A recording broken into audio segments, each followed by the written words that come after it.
का फिगर है। ये हमको कितना दिया हुआ है 75 डिग्री। ये अंदर वाला कितना दिया हुआ है 100 डिग्री। इस कोण का मान कितना है x डिग्री। इस कोण का मान कितना है 75 और इस कोण का मान कितना है 110 डिग्री। तो हमको बोला इस x का मान क्या होगा, सो निकाल के बताओ। पूछे ना, तो ध्यान से समझो। हम लोग पहले इस बाई कोण का मान निकालना पड़ेगा, इस कोण का मान निकालना पड़ेगा और इस कोण का मान निकालना पड़ेगा। दो चीज निकालना पड़ेगा तब निकाल पाएंगे। तो देखो ये एक सीधी रेखा है और सीधी रेखा पर कितना डिग्री कोण बना 180 का। तो ये 100 है, तो ये कोण कितना डिग्री का हो गया, समझ गए।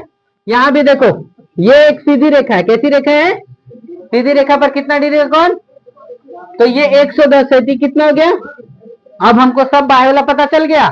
ये एक्स पता चला 75, ये 70, 75 और ये कितना 80। अब क्वेश्चन डील कर सकते हैं ना। तो आपको क्या करेंगे 360 में से इधर जोड़ करके एक्स का मान निकाल लेंगे, घटा देंगे तो क्लियर। इस प्रकार का ये बन सकता है। बार बार नीचे चल जाता है ना।